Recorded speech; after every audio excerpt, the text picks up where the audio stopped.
What is mind? What is consciousness? What is thought? How does the brain create and understand these things? Does the brain transmit and receive random meaning based off our own preconceived notions, or does it process the bombardment of data on the five senses into something truly meaningful?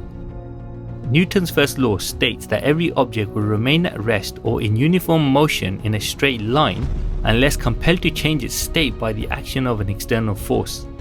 Could this be true for thoughts, feelings, and emotions too? The ancients say that when we get out of our own way and go with the feeling and flow, we bypass conditioning and become present to the moment.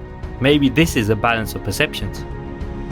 They say in this state of equilibrium, judgments fall away, illusions are shattered, and all that is left is right now, a balanced perception and a cleaner connection with others.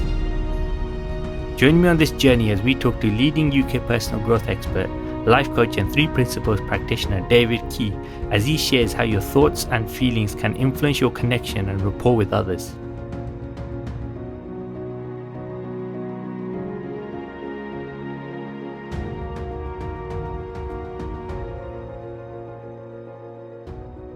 Hi, I'm Jatinder Palaha and welcome to another Digital Rapport Master Series, and today I have David Key, who's one of UK's top personal development experts. So David Key, welcome. Thank you very much for allowing us to come to your house and spend time with you to interview. You're welcome. If you would just like to let the viewers know a bit about yourself. I moved into the world of personal development, coaching, hypnosis, neuro-linguistic programming, and a new understanding in psychology, which I've been teaching for a number of years now.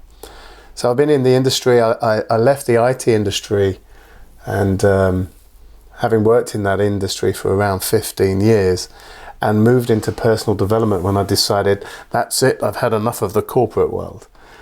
And so you could say for nearly 3 decades, I've been passionate and studying how I can teach people now to make a difference to other people's lives. So the problems that human beings have, connecting with other people, perhaps in a relationship context, overcoming challenges like anxiety issues, like post-traumatic stress, conflict at work, leadership challenges. So it's an eclectic mix of human problems that I teach other coaches, other people helpers, doctors, dentists, sports coaches, how to get the best out of other people. Sure. And that's my passion. That's what I do. We have around 40,000 students doing my programs around the world.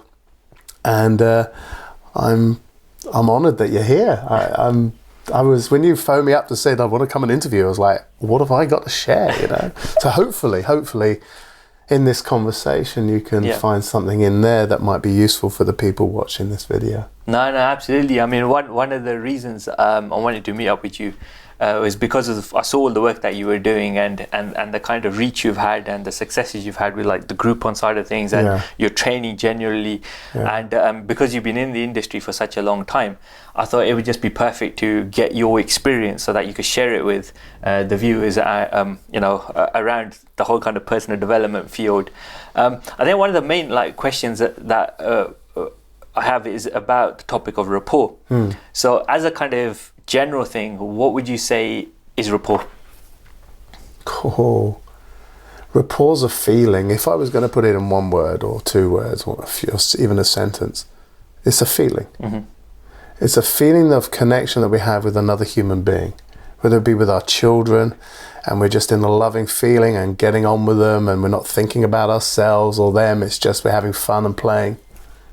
Whether it be me and you hanging out together and having a conversation and just feel like we're mates, that we've known each other for a while. Now, we've met each other.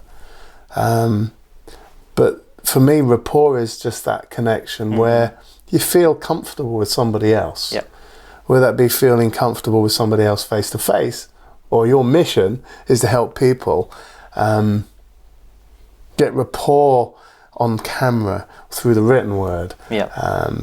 Through their website, their branding, and so many other aspects too. That's right, yeah. So, rapport is simple. If I was to ask everybody watching this video, or you, or the cameraman, or any of my friends, or people that I know that I bump into on a daily basis, have you got any friends? have you got any friends? They'll say, yeah. So everybody has rapport in some way with the people that they care about most of the time, but there are days when we don't have rapport with the people that we care about. Yeah. When we lose rapport with our children, our partner, when we lose rapport with a boss or our clients. So rapport for me is can be simplified down into when you're in a good feeling and the other person's in a good feeling and there's a connection. For me, that's what rapport is. Right. And it's very invisible. But there are a lot of external physiological, so body language, and there are a lot of tonal sounds that can give away whether or not you're in rapport. Those are the intricacies if we were to break rapport down. Yeah, yeah. But for me, it's just a connection. Just a connection. A good feeling. Yeah. Right, right. I mean, one of the things with rapport is that it could be used across different aspects of life. You know, it comes, from my understanding of it, comes in pretty much everything we do. When you like meet someone for the first time, how do you think you can build up that rapport with someone? How can you start to initiate that connection with someone? What, you know? Sure. Well, you know, for years and years and years, I've been teaching neuro-linguistic programming, NLP, coaching, the variety of different models that are out there, and I've been teaching hypnosis all the way up to teaching and training trainers to help and train master hypnotists, therapists and practitioners of hypnosis. So looking at the history of hypnosis, I was saying to you earlier, if we were to look at the library here and see the books that I've got, if I were to pick my top 17 books going back 200 to 300 years on hypnosis, from the work of Anton Mesmer all the way up to modern day teachers like myself, you will see there's a theme running through every single one of those books. And it talks about en rapport, the French for in rapport. Right. And they were saying that you couldn't get the best out of a client, you can't get the best out of a coaching situation in two people unless you're in rapport, unless you have that rapport. It's also a form of trance. It's a state-like feeling where there's not a lot on your mind. So in the old days, I would teach people techniques, strategies for getting rapport with somebody that they're not in rapport with. So I think the first thing for people to perhaps consider is that rapport's something that we do, and we do it unconsciously. It's certain behaviors.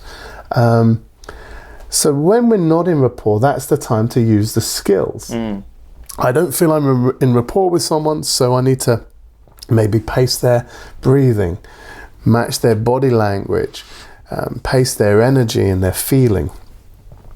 The problem with that is it gives a lot of thinking to people, a lot on their mind. It's almost like, oh, I've got to do this and I now need to do that. So if I were to simplify that for people, for me, rapport is when you're not thinking about yourself.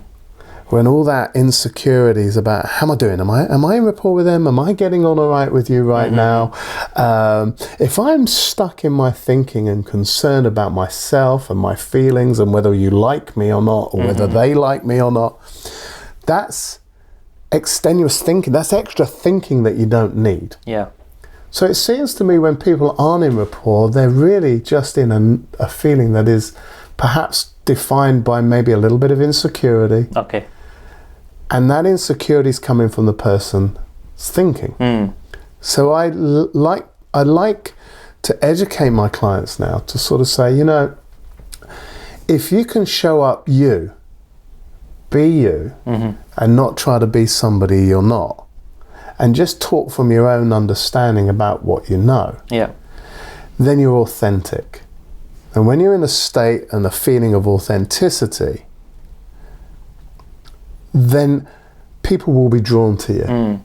Whereas if you're inauthentic, it's like, oh, I need to cross my arms now because he crossed his arms. I need to scratch my eye because they scratched their eye. Oh, they just used the word tickle in that tone of voice. I must match that word back. It creates a lot of effort. Distraction, kind of. Distractions. It takes you out of a good feeling. And then you can lose rapport because of that. So it's almost like counterintuitive. It's almost like, hold on a second, Dave, you teach us to pace the breathing and match the physiology. And I would say now, that was built on sand, that model. That house of rapport was built on sand, flaky foundations. So understanding your own psychology, when you understand where your experience is coming from, then when you're with someone for the first time and you feel like you're not in rapport, you got an uncomfortable feeling, it's just coming from you and not from the other person. And then you can let that thinking just pass on by, because a lot of people haven't caught on to the fact innocently that thoughts that they have that's causing the feelings of insecurity are transient. Transient being they float in like bubbles, thoughts of insecurity. Oh my God, they don't like me. The boss is going to have a go at me and I need to have rapport with him and I don't know what to do. If that was the internal dialogue someone was having. If they don't understand that that feeling is coming from inside of them and has nothing to do with the external circumstances, they're going to get a little bit freaked out by it and a little bit insecure. And then they're going to go, what do I need to do to get rapport? Drop that thinking. You drop that thinking about yourself, put your energy out and be present with the other person, you'll have a better connection. That's just the way it works. No, I was just going to say that when you were explaining that it looks like when somebody's in that situation, they're talking to someone, there's a lot of the internal dialogue that's going on, and that's the noise within themselves. But if you've got the noise going on inside your head, you're not really seeing the other person, kind of thing, right? You're not, making the effort to do that. So the point you bring about present is key here, because it means that you have to almost ground yourself in that moment in order to open the space, I suppose, to be able to connect with someone. Absolutely, and it is about creating a space that two people can step into. And for me, rapport's like a dance. Okay, and it should feel good, like a dance. And when you're dancing in harmony with your partner, whether it's the foxtrot or you're just like freestyling in a nightclub, when you're getting on and you're dancing, it's a fluid movement. It's not they've moved, I better move mine, and there's not, if there's thinking about it, you're going to tread on the other person's toes when you're dancing. So for me, a rapport is a natural fluid exchange of emotions and feelings and words.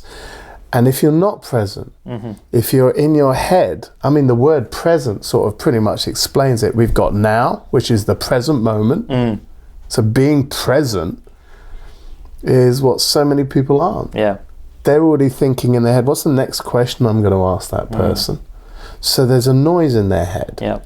Well, how can you hear something that someone's saying that might be really powerful and relevant and beautiful and poignant in the moment if you've got noise? It's like trying to listen to a beautiful song in the radio when it's not tuned in properly. So as human beings, if we are not tuned in, we're not present, and we're in the past, oh God, this didn't work out last time I met this person, and in our insecure feelings, we're not present. If we're in the future, oh God, if I get rapport with this person, I might get some contract or some deal or make some money out of it or get something from the relationship. We're in the future in our head. Well, there is no future. And there is no past. We only have this present moment. That's right, But we get lost in thought innocently. Human beings do it all the time. It's just the way it works. Now, when we quieten our mind and don't have a lot of noise in there, that's when wisdom comes in. That's when there's this opportunity to hear new thought, new ideas, as opposed to not hearing what someone's saying and already determine what you're going to respond to a question they asked 2 moments ago, whilst they're giving you some more information that might be useful. That will break rapport. People feel it when you're not present. I mean, my wife is an excellent example of someone who isn't trained in this field but has exquisite rapport with the children, our children. And there's moments in our past, it doesn't happen now, but when I first got involved in this arena, was that she would say stuff to me and she said, you're not listening to me. You're not here. Hear what I'm saying. And I needed to be present. So she wouldn't get a good feeling if I was saying, yeah, I'm listening, but I wasn't really listening. It was like, I'd hear noise. Okay. And she'd be asking me for some help or doing something. Because I wasn't present, Yeah. I didn't have rapport. Even though I was probably in the same physiology as her, and maybe matching her language, but that was very much intellectual, in my head type of rapport, as opposed to just connecting with someone. Right. And that means that you've got to almost learn to dial out all that other thinking about what you've got to do tomorrow. Or the emails that you didn't respond to, or the phone call you didn't make, or it's this time of year, maybe tax returns are going to be, I'm trying to have a conversation with you, and if I'm thinking about all that stuff, how on earth are we going to connect? How on earth is anyone going to connect with anyone else if that's up there? So one of the things you mentioned there was this thing about listening then, because it's almost like you're saying it's a form of getting present and then listening to the other person. So that listening process, how important is that part of it to help in that rapport situation? I think it's probably one of the most important aspects. I'll tell you why. Because there's two types of listening. There's listening with your intellect. There's listening with your everything that you know already, your little personal database of experiences in life. And when we listen with our intellect, information comes in, okay, and you hear something that you understand because you go in your database and go, I know what he's saying, So for example, you mentioned what inspired you to do this was one of my first books on personal development by Napoleon Hill. That's right, Think and Grow Rich. Now, to give you that example, to finish the analogy off, if I've read Think and Grow Rich and it's in my personal intellectual database of experiences, you mentioned the word Napoleon Hill, I instantly go to my database and go, oh yes, I know that. And then I'm starting to think about what I already know. And I'm missing listening to something else that might be impactful, relevant. So there's listening with your intellect and trying to understand what someone's saying by comparing what they're saying with what you already know and getting lost in that. And then there's listening with nothing on your mind. Nothing on your mind. If you can listen with nothing on your mind, then you're going to connect more. You're going to connect at a deeper level. And it's listening for a feeling. Okay. Now that's really difficult to describe, give me a technique, Dave, for listening to the feeling. Or seeing something new come into your mind that might be useful in that conversation, in that interaction with other people.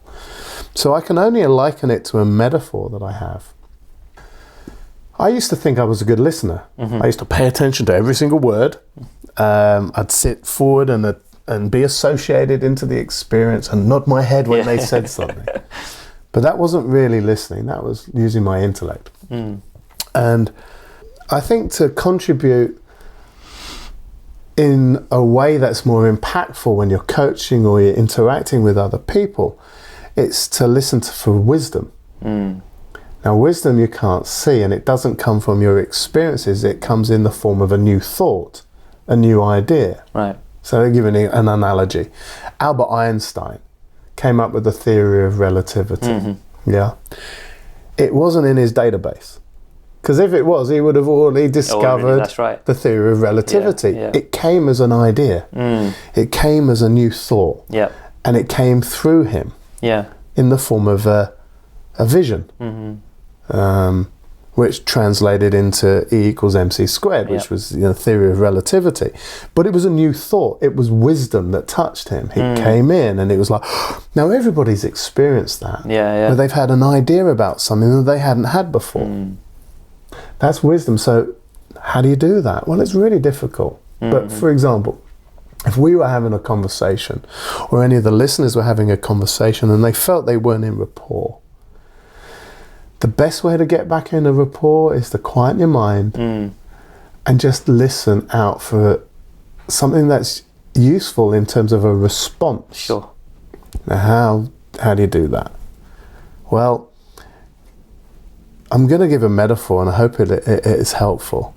For years and years and years, I used to be thinking of the next question before the person had even finished. Like what I'm doing right now. Yeah, okay, so there you go. So I'd be thinking of that. Yeah. And I'd miss the point of what they were trying to communicate. So sort of that fell away when I saw that trying to find the question when you... It's like going to butterfly world, running after butterflies with a net, trying to catch them. You're not going to catch them if they're all up there. And you're trying to run around. And after an hour trying to catch butterflies, you could get really frustrated because you haven't got the right question. Yeah. Let's say the butterfly is a thought. If you settle your mind, would be a liken to going into butterfly world and going, shh, and waiting. And one will come and land on your shoulder eventually, or on your hand. They'll come to you. So wisdom comes to you, you can't chase after it. So you'll know what to ask me if that thinking just falls away. But a lot of the time we want to, in an interaction as human beings, innocently, we don't want to feel like we don't know how to respond. What if I ask a silly question and it's not the right one? So really what's behind that is just some other thinking. Yeah. And sometimes we would say it might be a thought that has insecurity attached to it, an uncomfortable feeling, a feeling of not knowing, or a concern or worry. But I can assure everybody watching this, if they can settle their mind down, they'll always know what to do. They'll always know what to ask. Even if it is, I really have no idea what to ask you right now. Yeah. Oh, here's an idea. And that's when the butterfly would land on your shoulder. And that's wisdom. And that can't really be taught. That can only be learnt from looking in that direction.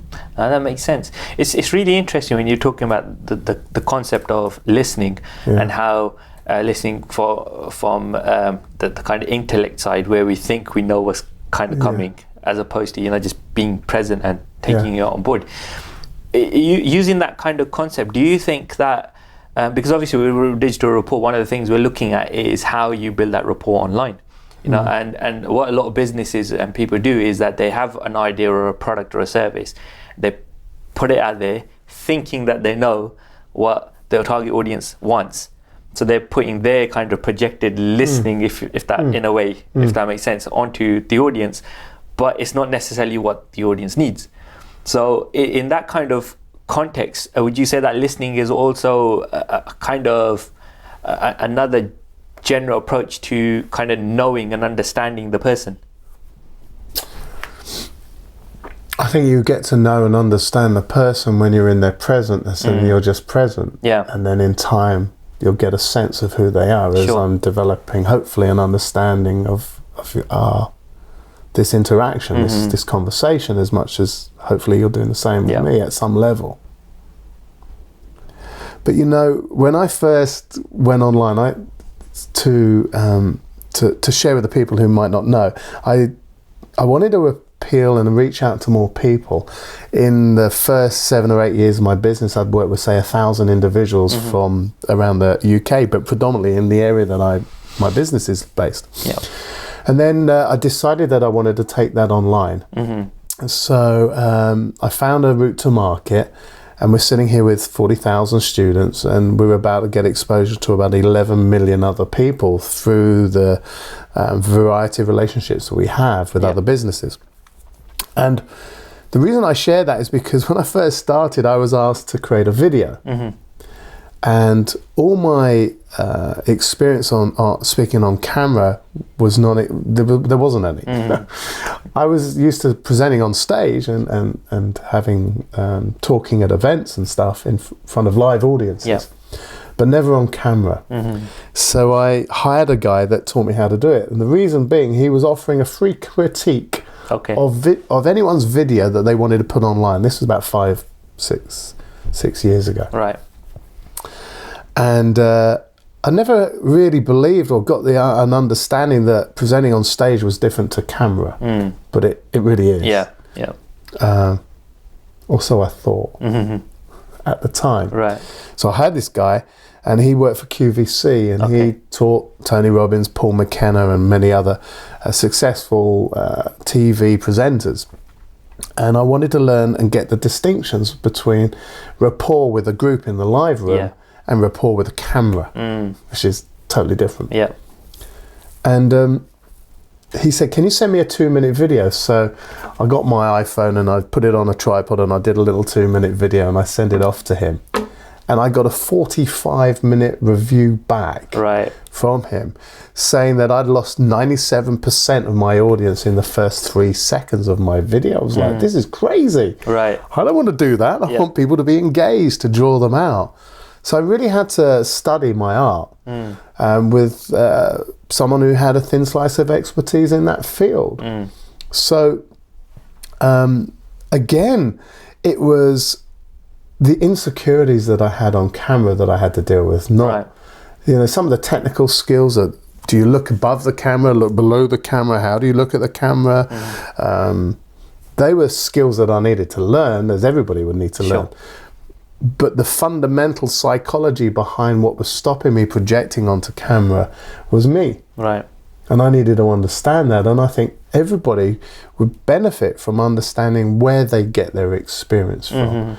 So whether it be speaking on camera and having rapport with a camera by getting over yourself. If I could give a bit of advice to people, and that's what was told, he said to me, he said, you really need to learn to get over yourself, Dave. Right. I said, what do you mean? He said, there are going to be people that really don't like you on camera. Okay. And you can't appeal to everybody's perceptions of reality, of their experience. And he gave me a really good example. He talked about a lady in the UK, Jordan. Okay. I think it's her stage name, Katie Price. Oh, right. Okay. Yeah. Katie Price. Okay. And he asked me this question. He said, oh, by the way, nothing against Katie Price here. He said, is she your cup of tea? Do you like her? Do you follow her on Twitter? And do you follow her on Facebook? And do you read her material? And she writes articles in some of the red top newspapers. I said, not really. I've seen her on telly. It's not my cup of tea. Yeah. And he went, right. He said, do you know how many people really don't like her work? I went, I've got no idea. He went, millions. Right. He said, do you know how many people like her work? I went, what do you mean? Like her? I said, I don't know. He said, she has millions of followers. Millions of people love her. Yeah. And millions of people don't. She's like Marmite. Okay. I said, well, what's the relevance of the point? He said, well, if you try and please everybody in that eclectic mix of human beings on this planet, there are going to be people that think you're like Marmite. They'll love you or they hate you. But if you try and appeal to everybody, you're really not going to do so good. Right. So he said, get over yourself, because you're going to have to start to realize that there are going to be a group of people that don't like your work. They don't like your sound, what you wear, whether I got a lazy eye, whether my voice is irritating to somebody, whether what I'm saying they think's a load of rubbish. There's going to be a group of those individuals. Yeah. Then there's going to be the group that really don't care. They're not interested in what we're talking about. And then there's going to be your raving fans. Yeah. So really, I think is when you get over yourself and when you realize that, oh, well, there's nothing I can do to get people to like me. And actually, if you can get to the point where it doesn't matter whether you have people liking you or not, and whether you get to the point where you don't really care. Not in a, oh, I don't care ego sort of way, just like, oh, I don't care that people don't like me because that's the way it works. Yeah. And if people were watching this video now, I'd ask them this question. How many of you watching this video have had a judgmental thought about somebody else? And the answer probably will be 100% of the people watching at some point in their lives have had a thought come in that had judgment attached to it. I don't like Katie Price, or I don't like Donald Trump, or I don't like Theresa May, or I love Theresa May, or I love Donald Trump. And here's an example. In America, Donald Trump's, in fact, I don't know, by the time people are watching this, he might not be president, but let's just assume he still is when this goes out, and he's just becoming president. Half of America were really depressed that he became president, or he's becoming president. And half of America really happy and celebrating. Well, it can't be Donald Trump that made half of America unhappy and half of them sad. How is that possible that one individual, by speaking on camera, in the newspapers, with his own version of authenticity, How can he have decided which individuals were going to like him and didn't like him? They decided themselves. Here's the other thing. This is the illusion that we live in. They think the people that are happy think Donald made them happy because he won the presidency. And a lot of human beings who are upset with Donald Trump becoming prime minister think that Donald Trump has made them feel bad. It's impossible. It doesn't work that way. It's not logical. What's really happening is the people who are feeling happy about Donald Trump becoming president of the United States of America have gone into the future in their mind, imagine everything being beautiful and great with him as president, brought that feeling from the future back into their body in the present moment, and went, this feels good and Donald made me feel that way. No, he didn't. You made yourself feel that way with your thinking in the future and imagining possibilities of whatever they're thinking of. Now, the people who feel bummed out that he's going to be president, all they're doing is exactly the same that people like it, but they're doing it in a different way. They're going into the future and imagining it terrible and a big wall around America and, you know, you name it. They're thinking unpleasant thoughts, bringing those feelings from this imaginary future because no one knows how it's going to be, and making themselves feel bad in the moment. So rapport is the same thing. If you get lost in a conversation with someone, you've lost rapport, it's probably because you've brought back a feeling from the future or the past and you're stirring up your emotions and you've lost that connection. That's all that's going on. If you can see that's true, you don't need to freak out anymore and worry about people judging because everyone will. That's right. And here's the other good news. Everybody who has these judgmental thoughts, that's 7 billion people on the planet at some point in time, none of them ask for those judgmental thoughts to come in. So you don't have to worry about it. They're going to come in. It's whether you act on them or not. That's right, If you let them float by like a bubble out of a bubble machine, you'll be more present. It's interesting you say that because there's two things that are coming out from there. One is to do with like almost the kind of niche market, if you want to call it, or target. But in kind of parallel to that conversation is that whole thing about the feelings and the emotions that people are creating, right? And it almost seems that if you could pair the two together, either targeting a particular niche or whether appealing to those feelings and emotions kind of thing, you can almost like pitch yourself in a way, right? Because taking the example of Donald Trump, that's kind of what's happening there, isn't it? Because I would imagine that he was kind of targeting, you know, a kind of avatar or demographic or something to get the votes. But like you said, the feelings and the emotions created were not, it nothing to do with him really. It's to do with what the person's kind of visualized. He was the trigger. He was the trigger, and he'll have a team of individuals behind him that will be advising him on the language for him that he needs to use and how he can stir up the insecurities in those individuals in order for them to vote for him. People are motivated by pain. As well as they're motivated by carrots, and some are motivated with a stick. A bit of push and a bit of pull. All human beings can, because of suggestion. I mean, Barack Obama was excellent at using hypnosis. Change we can. What on earth does that mean? All right, change we can. Who's we? What do you mean by change?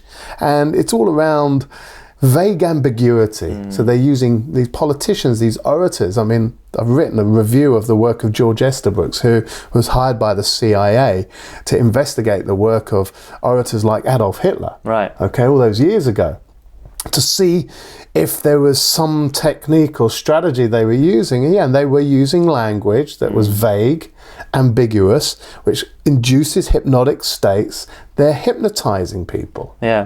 And we human beings are extremely suggestible. Now that's where on rapport comes from.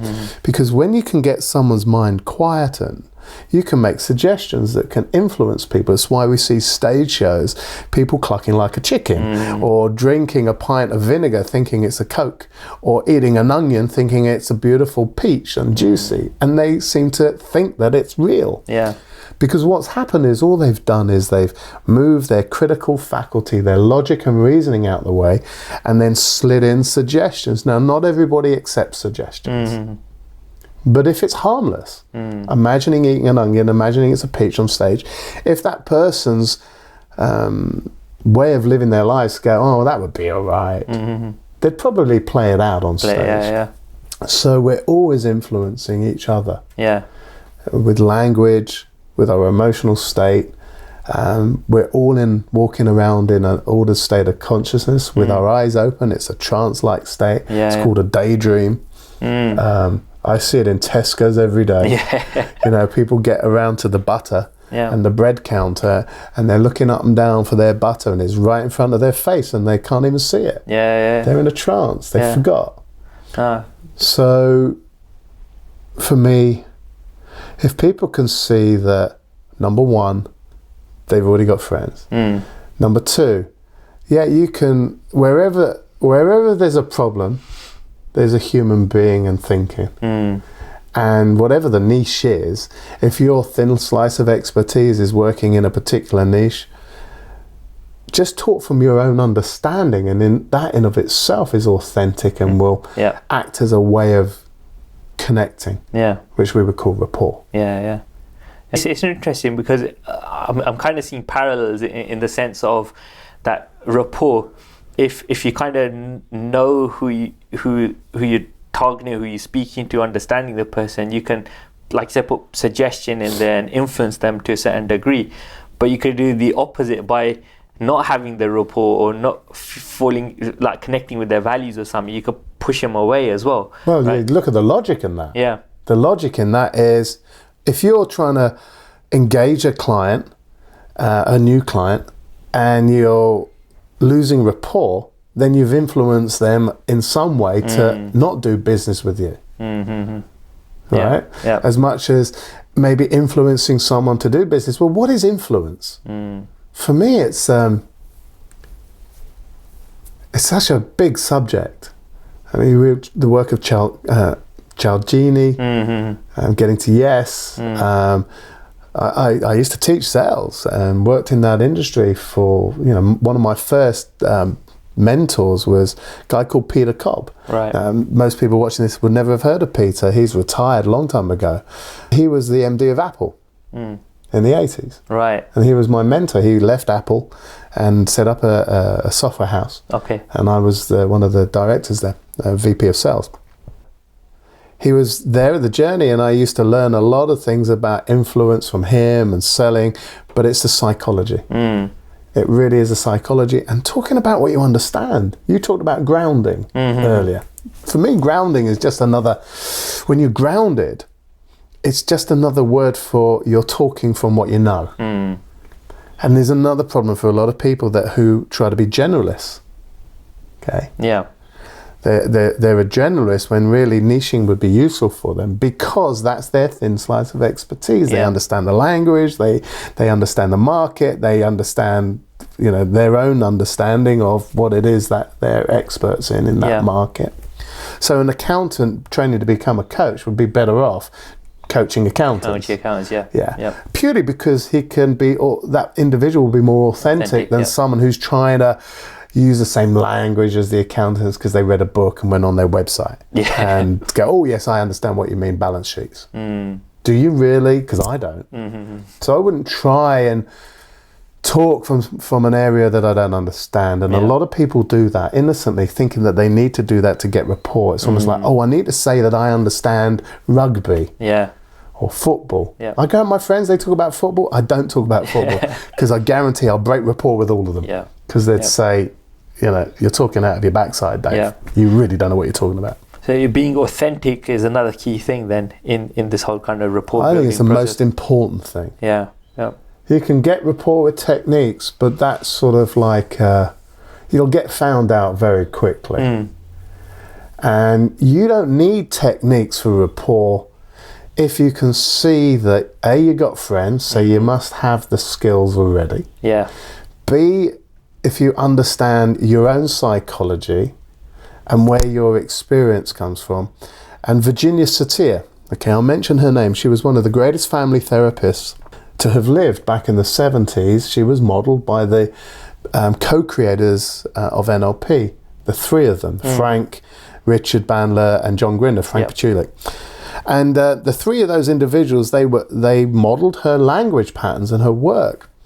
And one of them asked her a question, I'm not sure which one, was, Virginia Satir, when do you use your rapport skills? We've noticed you do certain things when you're in rapport. She says, oh, I probably only do those things, because she didn't even know she was doing it. It was all unconscious. It was just unconscious competence. She was good at it.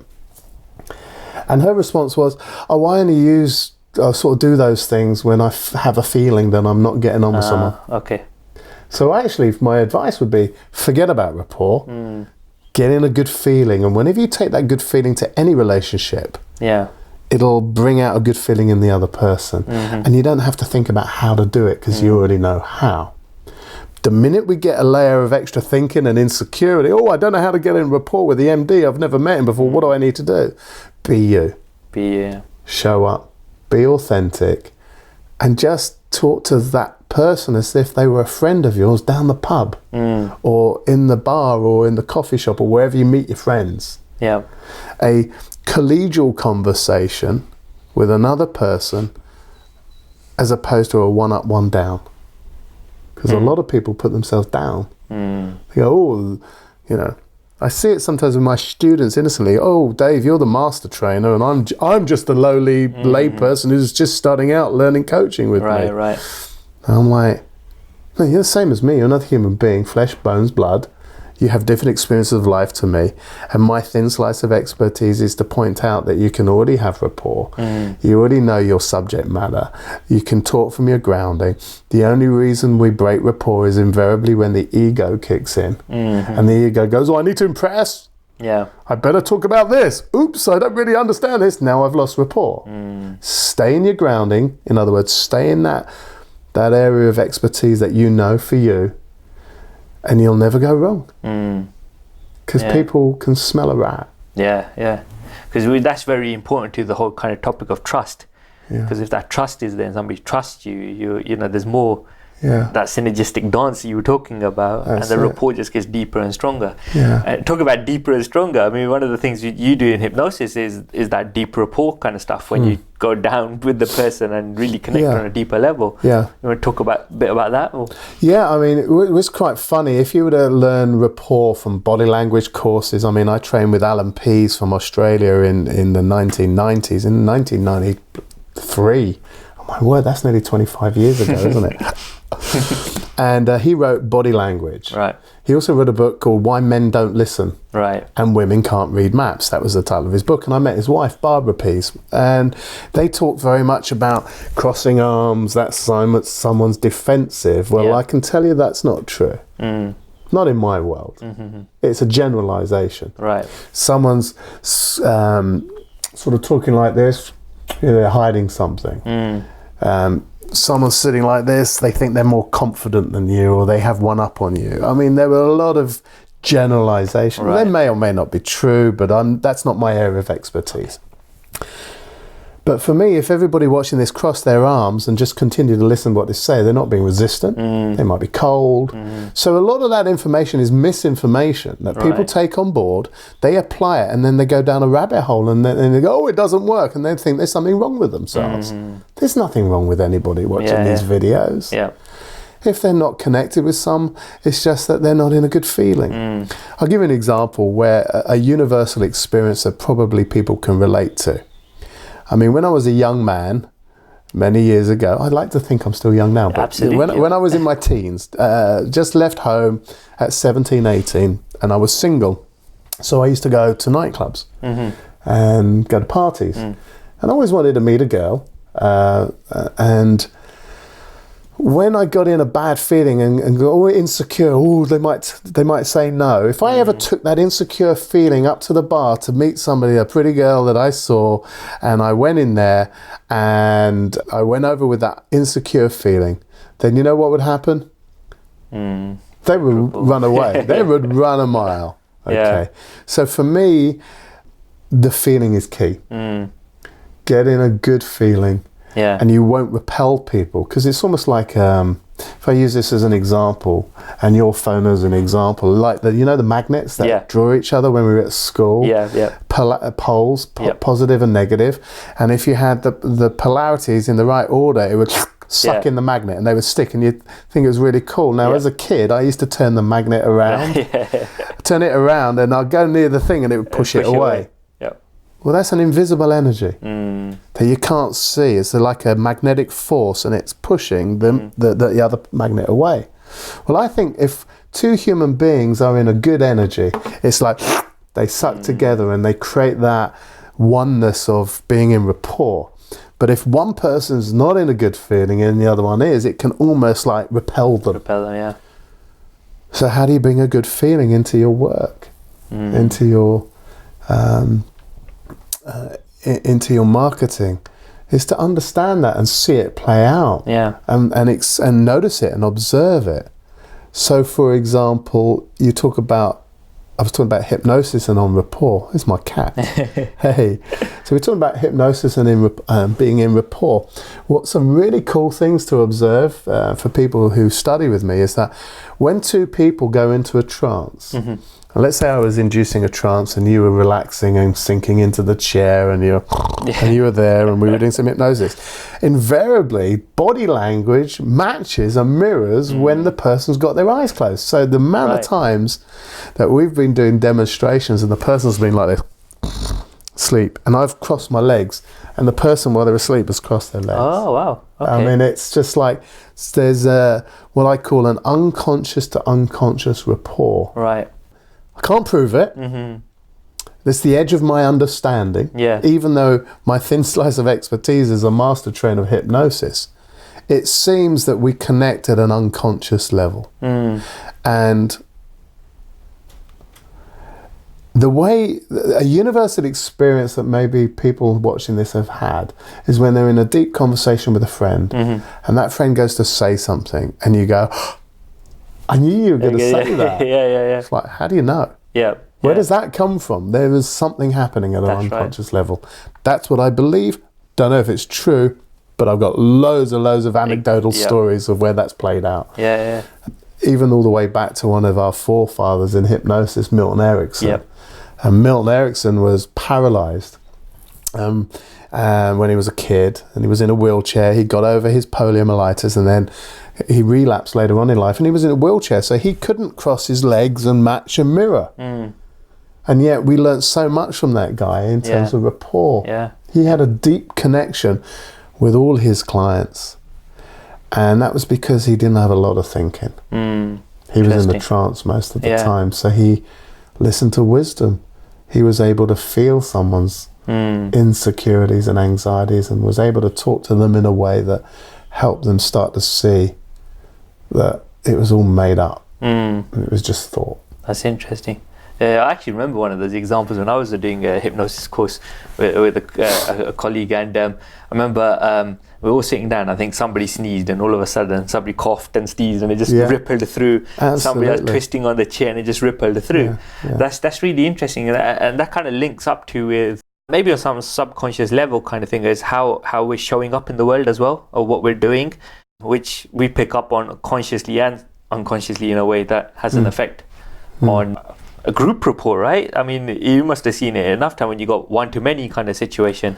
Yeah, well, I teach group rapport in our presentation training as part of our hypnosis trainers training. If you're going to become a hypnosis trainer, you'll be standing on stage. You need to have rapport with your audience. Otherwise, you're not going to manifest any hypnotic phenomena. It's like, hands up who wants to come on stage. It's going to be a pretty boring show, right? So in order to have people decide they want to come on stage, you've got to help them get rid of all those insecurities, those myths that they already have before they go, oh yeah, I'll do that. Well, in order for people to put their hands up in a group, you want to have group rapport. Now, there are strategies for doing that. But again, being authentic is probably the easiest way. But what we're looking for in a large audience, if there were, say, 500 or 1,000 people in the room, I would be in peripheral vision, which helps me have less thinking. That's what I teach golfers. All right. Yeah, peripheral vision seems to quieten the internal dialogue. Interesting, yeah. And when we're on stage, we call it a learning state. Okay. And what happens when you're in peripheral vision, it's a bit like driving your car down the motorway and overtaking someone. I don't know if you've had this experience of overtaking someone and you get a sense they're looking at you. Have you ever had that? And then you look at them and then they look at you, and yet they're looking out the window, and you go, oh my God, I must be a Jedi Knight. You know, I made them look at me as I looked at them. All that's happened is they've picked you up in their peripheral vision. They've noticed a little bit of movement. And they looked, because you moved, your head moved, and they picked it up, even at 70 miles an hour. That's why when we're driving, if we're in peripheral vision, we can't remember sometimes the last mile we've driven. We've been in a trance, true. okay? That's true, yeah. So how does that translate into group rapport? Well, when we're in peripheral vision on the stage, we can see movement. And you tend to find that people who are getting on with people, they tend to mirror and match their body language. Not doing it on purpose. If you went down to your local restaurant and you saw people getting on, someone would pick up a drink and then 3 other people would do it simultaneously. That seems to be the human condition. We seem to mimic each other. When we feel comfortable, when we're getting on. You see it in the monkeys world, in the monkey world. So it's how we learn. It's how children learn to walk. They mimic their parents. And they mimic language. In fact, sometimes I say things that I shouldn't say in front of my children. Occasionally I slip out an expletive and when I shouldn't do, and then they're copying me. Oops. So they're modelling. So rapport is almost like people seem to like people that are like themselves. And in a group context, if there's movement, it's like a pebble in the pond. 1,000 people, you might have 10 or 20 rapport leaders in that whole group. You can't match or mirror everyone's physiology. It would take you 1,000 minutes to get rapport. And then by the time you got to the 1,000th person, you broke rapport with the first one. So how would you get group rapport? So what I teach is to look for the ripple. And then notice where it's emanating from. Like a pebble in a pond. And you tend to find wherever the movement is rippling. So if you've got a cluster of 20 people over there who are all sort of scratching their head, like we just moved then at the same time. Then that's a sign somewhere in that cluster there's a rapport leader. And if you use your observation skills really closely, you'll see that someone might go like that, and then 3 people will follow the person who did it first. So you get into rapport with that person, and it's almost like you pass the rapport to the cluster that they're with. That's the best that I can do to explain. People that have to do the training and spend a lot of time. I mean, we spend a lot of time presenting in front of groups to get aware of that. To have a shift in consciousness, to have a shift in understanding, so that when we're on stage, it's like, oh, that's how group rapport works. So the likes of Tony Robbins, who I spent a lot of time training with in the sort of early 90s, that's what he does. Group rapport. People go to his events and most people have a good feeling. And they go, he's an amazing guy. It's because he has group rapport with you, and he just paces the people that are the rapport leaders. It's like some sort of invisible energy. But it is. Synchronicity kind of thing going on. Absolutely. I mean, how do people match body language when they've got their eyes closed? I mean, that's bizarre. But it's a phenomenon. It's a hypnotic phenomenon. So that would be for me the translation into group rapport. Interesting. I mean, talk about group rapport, and then I just want to talk a bit about the kind of digital side of things as well, because I know you had quite a lot of successes in that field as well. I remember speaking to Marilyn in one of the interviews as well, and we were talking about how she was saying that sometimes just seeing the text written on a page and seeing the person's picture can kind of create this kind of rapport thing going on digitally, right? What's from your experience, when you've obviously having a product out there that you've sold on the internet where you don't really know who's in front of you, right? So you don't know them, you've never seen them, but yet you've sold these products. You know, in some way there's some sort of digital rapport going on there, right? In some way. So what was your kind of experience and thoughts around that? When I started my journey 3 decades ago, I went on the NLP training because I wanted to connect more closely with those difficult clients. I wanted to be a better manager, improve my communication skills. And I really was sort of self-taught up until that point when it came to business. So I went on this course and then continued the journey, and here I am teaching. But part of that journey is I did a master practitioner training, which is the next level up from what we call practitioner, coach practitioner, practitioner of hypnosis. And I wanted to get to the next level, so I went on this course. And part of our training was an assignment. We had to do modeling. Okay. And we had to effectively model someone with a skill that we wanted to take on board. So we had 3 people that we modeled. One of them was my mother, who came along to the training. She plays bridge for a living. She now teaches. She's in her late 70s, but she's most excellent at remembering cards. And on my master prac, there was a few of us guys, and we played like poker for fun. Right. Yeah, on the weekends with our friends. And we said, wouldn't it be great if we could learn to count cards? And then it was just like a little bit of imagination. It would be great if we could break the casinos in London by counting all the cards. And I went, well, my mother's really good at remembering cards. So she came down, we modelled her memory strategy. We also modelled a lady who was a screenwriter. And then it was just like fortuitous for me to have a DJ come along, because I used to DJ when I was a teenager and early 20s in nightclubs, and I loved it. And we had David Hamilton come down. Now, David Hamilton, for those who are watching, you might not remember him, but he was a DJ that was on Radio 1 in the UK and then Radio 2. He's a very successful businessman. And we were modelling some of his business strategies. How does he decide which product to pick if he could only pick one? And how does he, what's that process for choosing and making business decisions that seems to have supported him over the years in terms of his business success? I wasn't interested in that. Right. I was interested in his DJing because I had a problem. And my problem was this. If I stood on stage at a business conference on behalf of the company I worked for, this was before I became a teacher and set up my own business all those years ago, I'd be physically ill. Right. I was so nervous and scared of presenting to large groups that I'd actually have my head down the toilet. And I won't go into any detail. You can imagine what it is. I mean, it's like, let's not go there. And I wanted to learn a strategy for not being nervous. Right. So I asked David Hamilton, I said, David, can I ask you a question that's totally not related to business? It's to do with your time on the radio. He said, sure, fire away. He was a lovely guy.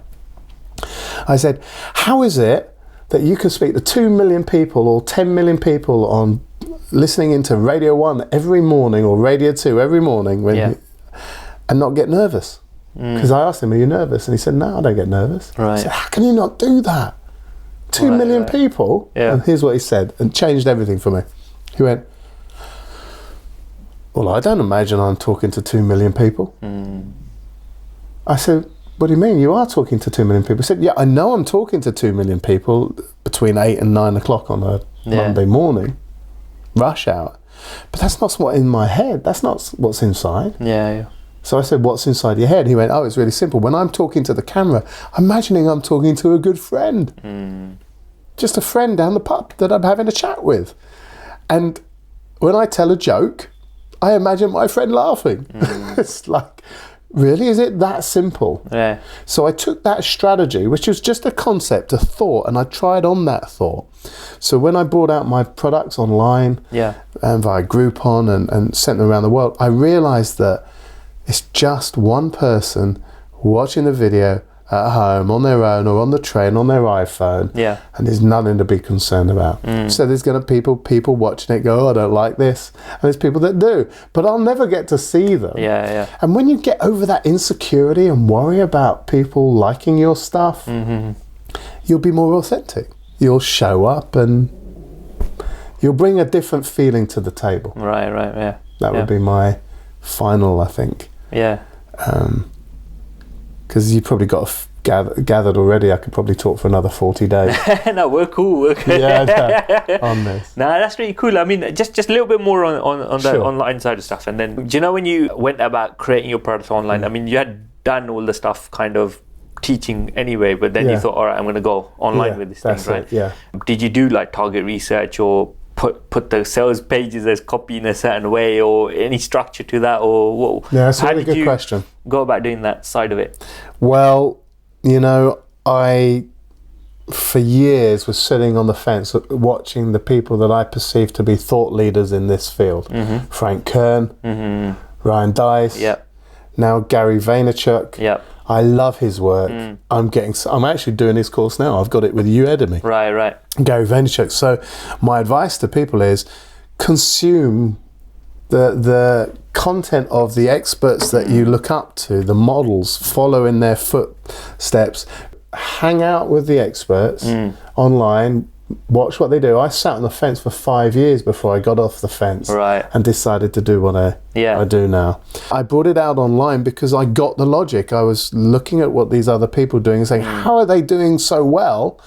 And my model was upside down. I was trading time for money. So I'll give an example. A one-to-one coaching with me right now might be in the thousands of pounds, depending on the presenting problem, for an hour or two in my time. But for 50 quid a month, I could work with 500 people and make £300,000 for 12 hours work. Now that's a totally different model. It's like, how can you do that? Well, think of it logic. There are people out there that will pay for your high-price premium product, but I never saw the logic of working with many because I thought, how can I add value? Well, we're doing that now. We're giving value to the people watching this. So you can provide valuable information, education, content, group coaching to a larger audience, and there's only one of you. And I saw the logic. So we hired a new MD. And he came and he went, your first goal is to have, on a trial, 50 members paying £50 a month for your group coaching. People will pay 50 quid to hang out with me for an hour and a half.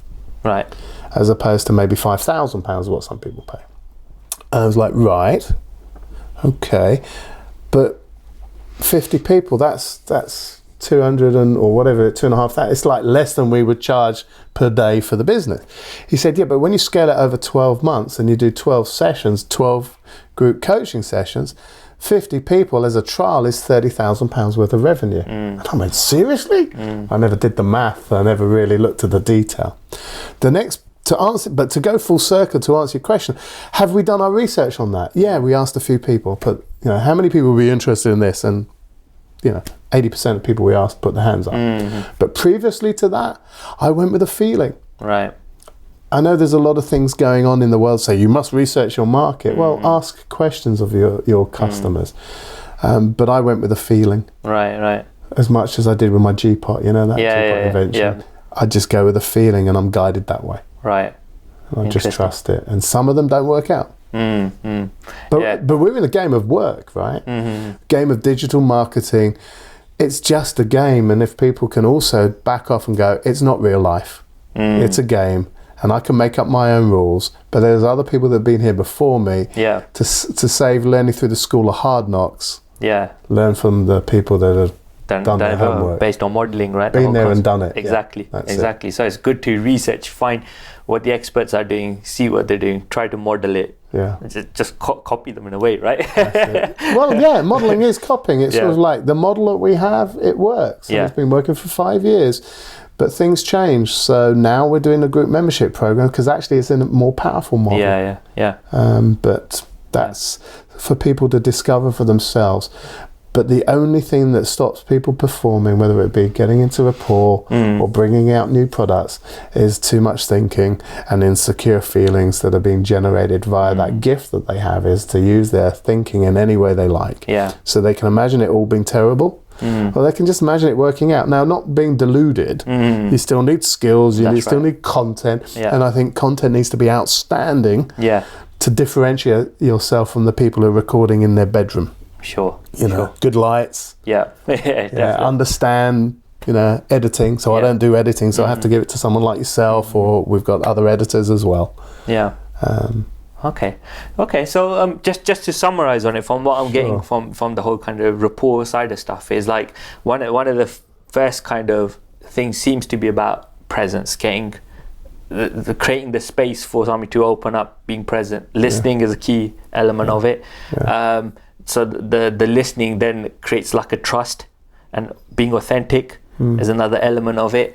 I suppose you could say modeling as well, because the whole kind of matching thing is modeling in a way as well, right? Yeah, but I don't think you have to even think about it. That's just the symptom. That's the output of good rapport. Yeah. It's like if you're in good rapport, you'll naturally Yeah. be mirroring and matching at an unconscious level. Yeah. That's just what happens when people are in rapport, right? Yeah. But if you try and frig it and it's not authentic, then actually it will break rapport, and you go, hold on, I'm doing all this matching and mirroring and I haven't got rapport. It's because you're in your head and you're thinking too much about it. Yep. Rapport is just a natural state. Yeah. I think we all look at kids, they get on just like that. Yeah, yeah. Because they haven't got too much thinking. Oh, my daughter wears glasses. She's 6. She's just started thinking about her glasses. Yeah, yeah. And started to think, what people think with me with glasses. There's only 2 kids in my class, Daddy. Yeah. But for the first 5 years of her life, she got on with everyone and didn't think twice about the glasses she wore. Yeah. Does that make sense? Yeah, yeah. So get out of your own way. Don't overthink it. Yeah. Be authentic.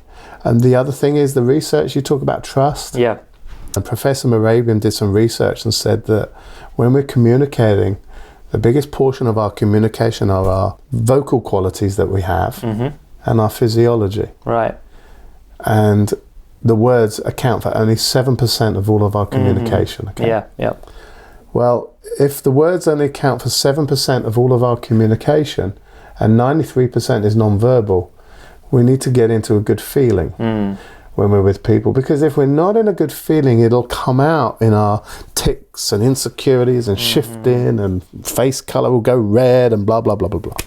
So it's a major part of our communication. Rapport is the non-verbal stuff. Yeah, it's like Bruce Lee said, don't think, feel. Yeah, absolutely.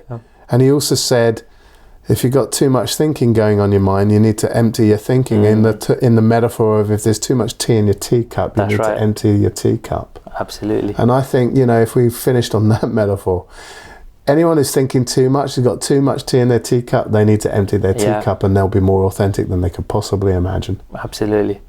That's awesome. That's brilliant. So David, if the viewers want to get in touch with you or find out more about you, just let them know. Oh yeah, well thank you. So if you're watching this and you want to find out more about what it is we do and how we help people from an eclectic mix of trainings and courses, then go to davidkey, as in doorkey.com. So that's davidkey.com. Blog, sign up to our blog. There's some free training on there where I talk about the principles behind all transformation and change, and we have blogs on rapport and other things too, and lots of free giveaways, and we're starting our own vlogging in this chair next week, so we'll be providing lots of free content. They just got to put their name and email address in. So. Awesome. Great. David, thank you very much for your time. Really appreciate it. It's beautiful. And hope you guys enjoyed that, and see you again soon. Thank you very much.